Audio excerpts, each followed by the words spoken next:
আল্লাহ রাব্বুল আলামিন বললেন, মুহাম্মদ আপনি বলে দেন, তোমরা যদি পারো, আমার আল্লাহ চ্যালেঞ্জ দিল তোমাদেরকে। কে?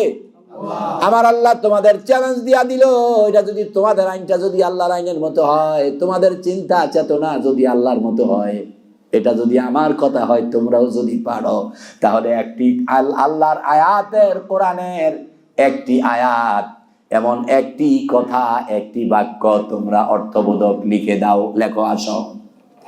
কাফেররা কয় পারবো। ওরা কি বলে? পারবো। তুমি একটা লেখো, তারপরেরটা আমরা লিখি। নবীজিকে বললেন, তুমি একটা লেখো, তারপরেরটা আমরা লিখি। এবার আল্লাহর হাবিব বললেন, তোমাদের সব সাহিত্যিক, কবি, দার্শনিক, জ্ঞানী, গুণী, রাজনীতিবিদ সব ডাকো। সবাইকে ডাকলো, ওরা চ্যালেঞ্জ করলো, মুহাম্মদ আমরাও তোমার মতো পারবো। নবীজি এবার কারণ কাবার দেয়ালের মধ্যে একটা কাগজে লিখে লটকায়া দিলেন, সাহাবীদের বললেন, লেখো। কি লিখবো? লেখো, ইন্না আ'তাইনাকাল কাউসার ফাসাল্লি লিরাব্বিকা ওয়ানহার। কয়টা আয়াত? দুইটাই লিখলেন, 3 নাম্বারটা লেখে নাই। বললেন, টানায়া দাও। টানায়া দিলাম। এর পরেরটা তোমরা লেখো, এর পরের কথাটা তোমরা বলো, এটা তো আমার কথা, তোমরাও তো পারো। ওরা সুদীর্ঘ সময় চিন্তা, গবেষণা, পরামর্শে বসে সবাই মিলে লেখলো, সবাই পরামর্শ মিলে সিদ্ধান্ত নিল। পরের আয়াতটা লেখলো, লাইসা আহাদুন কালামুন বাশার। কোরআনের গান দিয়ে, হাদিসের আলোকে, সত্য পথে যেন থাকি অবিচল। তোমার ছায়া তলে করগো কবুল প্রভু, তোমারে অধম বান্দাকে। আল্লাহ রাব্বুল আলামিন বললেন, ওরা মানে কিন্তু আংশিক, মানে পুরাটা মানে না। ওরা মানে কি? আংশিক। আবার আপনাকেও বলতেছে যে কোথাও আমি আল্লাহর আইন, কোথাও তাদের আইন, অতএব তারা কাফের। অতএব তারা কি? ও নবী আপনি বলেন, ও কাফেররা, ইয়া আইয়ুহাল কাফিরুন, ও কাফেররা, হে কাফের সম্প্রদায়, কাফেররা, লা আ'বুদু মা তা'বুদুন। এই কথাগুলো কি নবীর না আল্লাহর? এই কথাগুলো কার? আল্লাহ শিখায় দেয়, ও নবী আপনি বলেন, লা আ'বুদু মা তা'বুদুন।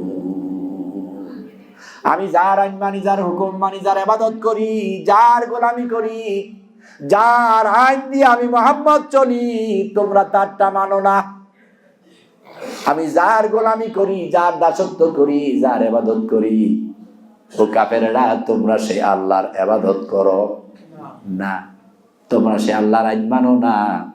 আমি চলি আল্লাহর আইনে, আর তোমরা চলো নিজেদের আইনে। আমি চলি কার আইনে? আর তোমরা চলো নিজেদের আইনে।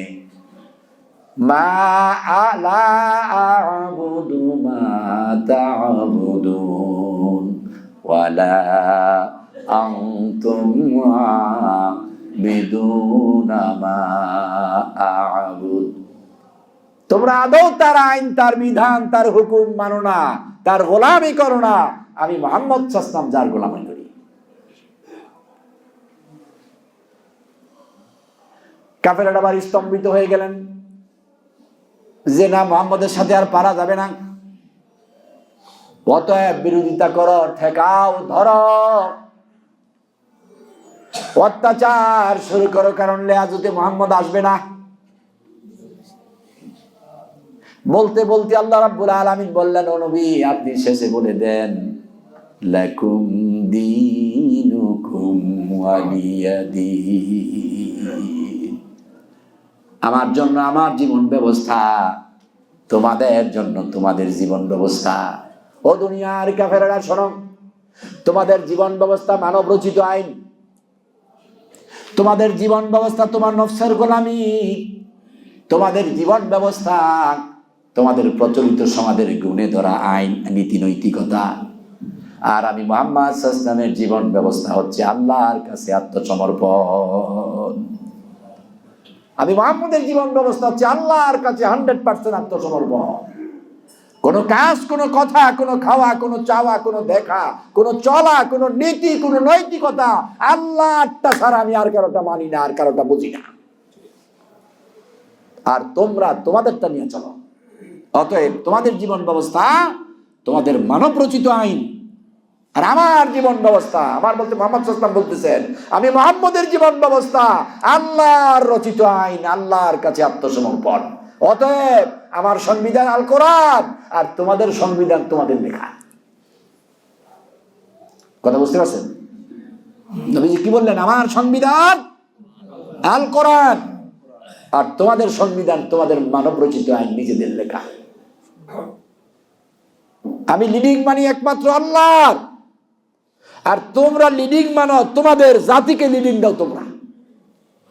আমি মুহাম্মদ ব্যক্তিগত কোনো কথা বলি না, আমার বাবার কথাও বলি না, আমার স্ত্রীর কথাও বলি না, আমার স্বামী, আমার ভাই, আমার চাচা, আমার বংশ, আমি কারো কথা বলি না। তো কাফেররা কয়, তুমি কার কথা বলো? তুমি কার কথা বলো? আল্লাহ বলে, মুহাম্মদ এটাও আমি জবাব দিয়ে দিই, আপনি কার কথা বলেন? এটাও আপনি বললেন না, আমি আল্লাহর শিখানোটা বলে দেন। মা ইয়ানতিকু আনিল হাওয়া ইন হুয়া ইল্লা ওয়াহিয়ুন ইউহা। ও নবী, আপনি বলে দেন মুহাম্মদ কোনো কথা বলে না, মুহাম্মদের সব কথাগুলো আল্লাহর দেওয়া, আল্লাহর শিখানো কথা। অতএব মুহাম্মদ নিজ থেকে কোনো কথা বলে না, নিজ থেকে কোনো পথে চলে না, নিজ থেকে কোনো আইন, কোনো বিধান তৈরি করে না। মুহাম্মদ সাল্লাল্লাহু আলাইহি ওয়াসাল্লামের যত চিন্তা চেতনা, যত কাজ, এ সব কটা সিদ্ধান্ত কে দেয়? এই জন্য কোন এক ফার্সি কবি বলেছেন, মুস্তফা হার গজনা গুপ্তা, মুস্তফা হার গজনা গুপ্তা, তানা গুপ্তা জিবরাইল, জিবরিল হার গজনা গুপ্তা, তানা গুপ্তা রব্বুল জালিল। আমার ভাইরা, তাহলে মুহাম্মদ সাল্লাল্লাহু আলাইহি ওয়াসাল্লামের কথাগুলো কার? আল্লাহর। আল্লাহ তাআলার কথা, মুহাম্মদ সাল্লাল্লাহু আলাইহি ওয়াসাল্লামের কথা।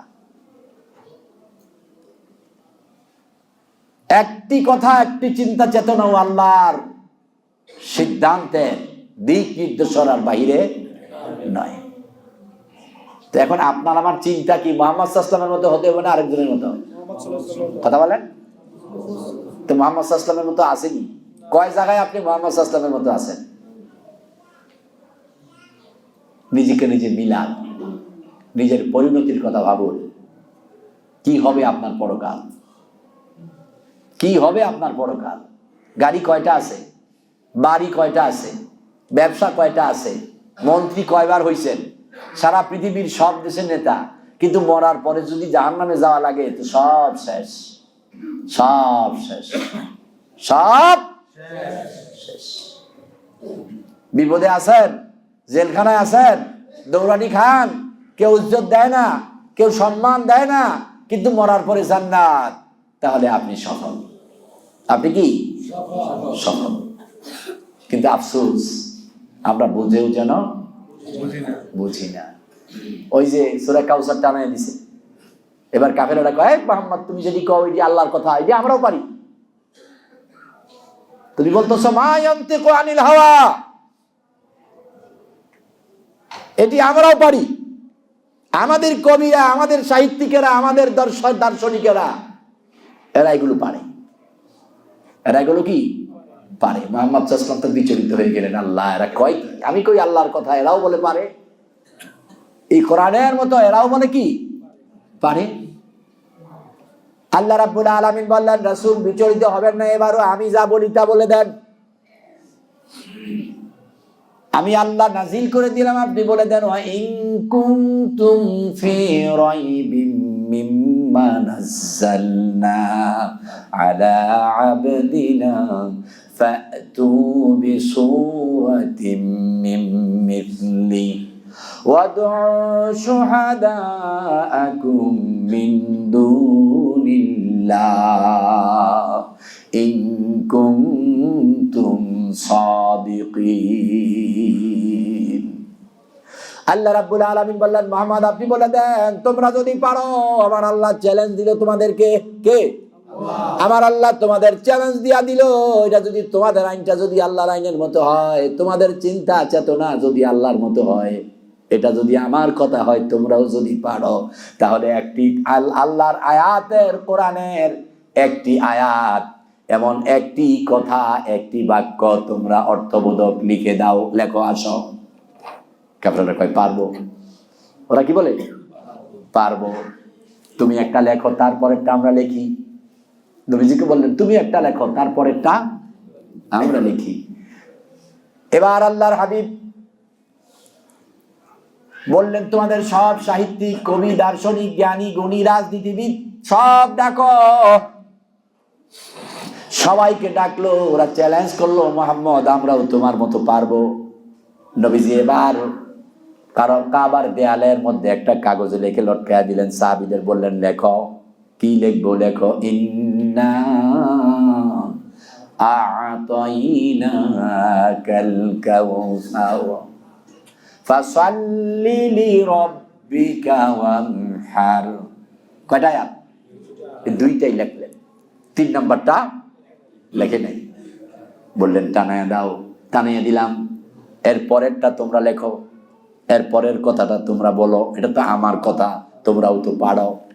ওরা সুদীর্ঘ সময় চিন্তা, গবেষণা, পরামর্শে বসে সবাই মিলে লেখলো, সবাই পরামর্শ মিলে সিদ্ধান্ত নিল। পরের আয়াতটা লেখলো, লাইসা আহাদুন কালামুন বাশার ইন্না আ'তাইনাকাল কাউসার ফাসাল্লি লিরাব্বিকা। এই দুইটা আয়াত কার? আল্লাহ। আর ওরা 3 নাম্বারটা লিখলো, লাইসা আহাদুন কালামুন বাশার। নিশ্চয়ই এটা মানব রচিত কোনো ভাষা না, মানুষের কথা না, এটা আসমানি আওয়াজ, স্রষ্টার দেওয়া বাণী। মেনে নিল। কি করলো? আপনারাও তো কোরআন মেনে নেন, কিন্তু মানেন না। এটা যে কোরআন, এটা যে আল্লাহর দেওয়া আইন বিধান, এইটা মানেন, কিন্তু প্র্যাকটিক্যালি মানতে রাজি না। স্বীকার করি এই কোরআন আল্লাহর, কিন্তু কোরআন দিয়ে চলতে রাজি না। তাইলে যে ব্যক্তি স্বীকার করে কোরআন আল্লাহ, এটা স্বীকার তারা করেছিল না? ভাই মিলান, আপনাকে মিলান আপনি। এটা তারা স্বীকার করেছিল, লাইসা আহাদুন কালামুন বাশার, এটা কোনো মানুষের ভাষা নয়, এটা আসমানি আওয়াজ, এটা স্রষ্টার দেওয়া বিধান। মেনে নিলাম, স্বীকার করলাম। নবীজি কয়, তাহলে তো বুঝছ। তাহলে কি বুঝছ? কয় না, বুঝি নাই। কি বুঝি নাই? কি বুঝো নাই? বলে, কি যে বুঝি নাই তাও বুঝি নাই। আপনার আমার অবস্থাটা এমন, কি যে বুঝি না তাও বুঝি না। কেমনে চালাই পাই জীবন, কেমনে চলি, বুঝেও যেন বুঝেন না।